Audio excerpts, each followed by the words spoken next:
Predstava ísť do akéhokoľvek väzenia je strašná. To by vás malo odradiť od toho, aby ste niekedy vstúpili na nesprávnu stranu cesty, pokiaľ ide o zákon. Predstavte si, že by ste sa zavreli do cely, kde by bol váš pohyb obmedzený na minimum, žiadna rodina, priatelia, žiadna sloboda, žiadna nádej na budúcnosť. Ale je toho viac a utrpenie sa tým nekončí. Na svete sú väznice, ktoré vás prinútia oľutovať všetky nesprávne rozhodnutia, ktoré ste kedy urobili. Ak si myslíte, že väzenie vo filmoch sú depresívne, počkajte, kým sa dozviete o týchto najhorších väzniciach na svete. Venezuela má druhú najvyššiu mieru vražd na svete. Venezuelské väznice patria medzi tie najnásilnejšie. 80% venezuelských väzníc v skutočnosti riadia väzni. 3700 tých najhorších väzňov nájdete natlačených práve v Sabanete, ktorá bola postavená s maximálnou kapacitou 700 väzňov. Pri takomto množstve je každému jasné, že o čistote a poriadku sa nemôžeme baviť. Pri pomere 150 väzňov na jedného dozorcu je udržať poriadok nemožné. Väzni si samozrejme udržiavajú svoj vlastný druh poriadku vo forme pevnej hierarchie riadenej gangami. Chudobní väzni sú nútení platiť vyššie postaveným väzňom, aby mali kde spať alebo mohli sa napiť vody. V dôsledku takéhoto zneužívania v Sabanete neustále prepukali krvavé nepokoje. V roku 1994 bolo zabitých 108 väzňov pri brutálnych nepokojoch, kde väznica ostala celá spálená. V roku 2013 ďalších 16. Podľa slov bývalého venezuelského prezidenta Huga Cháveza je Sabaneta bránou do 5. kruhu pekla. V treťom najväčšom väzenskom zariadení v Spojených štátoch, o ktorom sa hovorí, že je horšie ako nočné ulice New Yorku, sú zadržaní páchatelia s krátkými trestami 1 rok a menej, ktorí čakajú na súd alebo na prevoz do iného zariadenia. Ak ste si mysleli, že takéto zariadenie nemôže patriť medzi to najhoršie na zemi, ste na omyle. Ostrov Rikers má notoricky známe záznamy o násilí, ktoré sú na dennom poriadku. Horšie ako násilie medzi väzňami je práve násilie zo strany dozorcov, ktorí psychicky a fyzicky týrajú väzňov. V jednom takom prípade údajne dokonca jeden dozorca naredil 6 väzňom, aby brutálne zbili ďalších 2. I jeden z nich skončil s fatálne poškodenými plúcami. Počas 11 mesiacov bolo vážne zranených dozorcami asi 129 väzňov. Neboli to žiadne škrabance. Zranenia zahŕňali zlomeniny kostí, hlboké držné rany a ťažké poranenie hlavy. Smutné je, že až 77% väzňov, ktorí sa dostali do potýčky s dozorcami a vyviazli s ťažkými poraneniami, boli duševne chorí.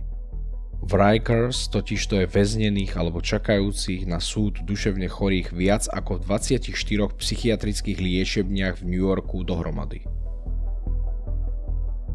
Väznica Ban Quang, prezývaná ako Bangkok Hilton, je extrémne preplnené nedostatočne financované zariadenie s maximálnym stupňom stráženia, v ktorom sú uväznení miestni, ale aj zahraniční väzni. Svoju slávu získala hlavne kvôli mimoriadne nespravodlivým trestom a zneužívanie väzňov. Väznica postavená v 20. storočí mala pojať maximálne 3500 odsúdených, no momentálne sa tam nachádza viac ako 8000, pričom väčšina si odpikáva minimálne 25-ročný trest. Približne 10% je v cele smrti a každý odsúdený na smrť má na nohách privarené železné okovy, ktoré musia taktiež aj novoprijatí nosiť po dobu 3 mesiacov. Strava v Ban Quang je väčšinou premorené červami a pozostáva z misky ríže a polievky. Premorenie potkanmi nie je nič výnimočné. Dozorcovia bijú palicami duševne chorých, starých a taktiež aj tehotné ženy. Snaď najdesivejším aspektom je, ako ľahko sa tam človek môže dostať na 10 ročia. Známy prípad britského rodáka, ktorý bol odsúdený do Ban Quang na 50 rokov za pašovanie heroínu. Medzi tým miestneho prepustili po 11 rokoch za streľbu a rozporcovanie svojej manželky. Táto väznica je nazývaná aj ako Alcatraz Ruska, ktorá je domovom tých najnebezpečnejších ruských zločincov.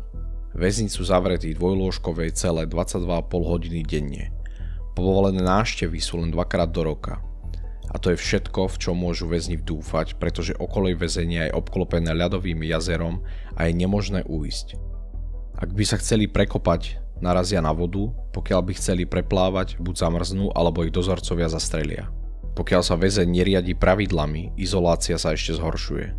Je zavretý na 15 dní do tmavej malej miestnosti s kovovým vedrom a drevenou lavicou na sedenie.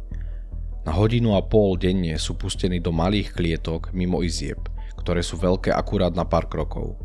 Násilie tu síce nie je také bežné ako v menej strážených väzniciach, psychické utrpenie však zlomí aj toho najskazenejšieho kriminálnika. Psychologička Svetlana Kyseliová povedala: toto miesto človeka úplne zničí. Prvých 9 mesiacov sa adaptuje.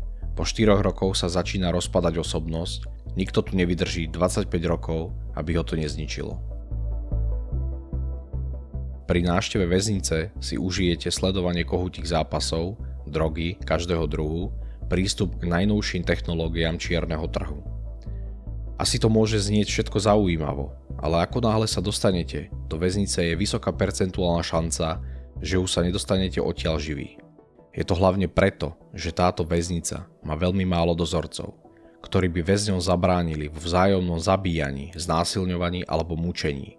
Zariadenie bolo postavené pre 2500 väzňov, no momentálne sa tam nachádza okolo 6 až 11 tisíc vrahov, sexuálnych delikventov a mnoho ďalších z rôznych krajín, ktorí spáchali trestný čin a boli odsúdení v Peru. Aby ste mali nejakú šancu na prežitie v Lurigancho, potrebujete peniaze, ktoré môžete získať len od svojej rodiny, prípadne prácou pre bohatších väzňov, ktoré zahrňajú pranie bielizne alebo sexuálne služby. V tomto zariadení tresty za zlé správanie dokonca neudelú dozorcovia, ale samotní väzni.